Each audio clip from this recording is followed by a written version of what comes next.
రాష్ట్ర ముఖ్యమంత్రి రేవంత్ రెడ్డి యాదగిరిగుట్టకు చేరుకున్నారు.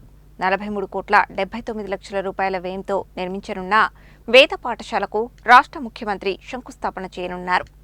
రాష్ట్ర ముఖ్యమంత్రి రేవంత్ రెడ్డి యాదగిరిగుట్టకు చేరుకున్నారు. 43,79,00,000 రూపాయల వ్యయంతో నిర్మించనున్న వేద పాఠశాలకు రాష్ట్ర ముఖ్యమంత్రి శంకుస్థాపన చేయనున్న విషయం తెలిసిందే. 15 ఎకరాల విస్తీర్ణంలో 1,40,000 చదరపు అడుగుల విస్తీర్ణంలో 3 దశల్లో వేద పాఠశాల నిర్మాణం చేపట్టనున్నారు. మొదటి దశలో వేద పాఠశాల నిర్మాణం జరగనుంది.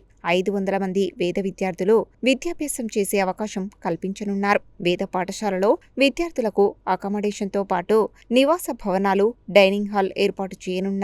అలాగే యజ్ఞశాల, యాగశాలల నిర్మాణం కూడా చేపట్టనున్నారు. వేద పాఠశాలతో పాటు 43,12,00,000 రూపాయల వ్యయంతో దీక్షాపరుల సదన్ భవన నిర్మాణ పనులకు కూడా రాష్ట్ర ముఖ్యమంత్రి శంకుస్థాపన చేయనున్నారు.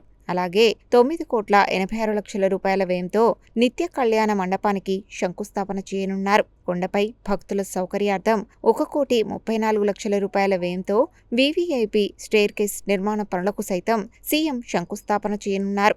వీటితో పాటు గోశాల నిర్మాణానికి కూడా శంకుస్థాపన చేయనున్నారు. కంచి కామకోటి పీఠాధిపతుల ఆధ్వర్యంలో వేద పాఠశాల, రంగమండపం, గోశాల, దీక్షాపరుల సదన్ నిర్మాణ పనులకు శంకుస్థాపన కార్యక్రమాలు నిర్వహించనున్నారు. ఈ కార్యక్రమానికి రాష్ట్ర శాసనమండలి చైర్మన్ గుత్తా సుఖేందర్ రెడ్డి, రాష్ట్ర రోడ్లు, భవనాలు, సినిమాటోగ్రఫీ శాఖల మంత్రి కోమటిరెడ్డి వెంకటరెడ్డి, మంత్రి కొండా సురేఖ, ఎమ్మెల్యేలు వేముల వీరేశం, కుంభం అనిల్ రెడ్డి, బీర్ల ఐలయ్య, ఇతర ప్రజాప్రతినిధులు, రాష్ట్ర దేవాదాయ శాఖ ఉన్నతాధికారులు, జిల్లా కలెక్టర్ తదితరులు పాల్గొన్నారు.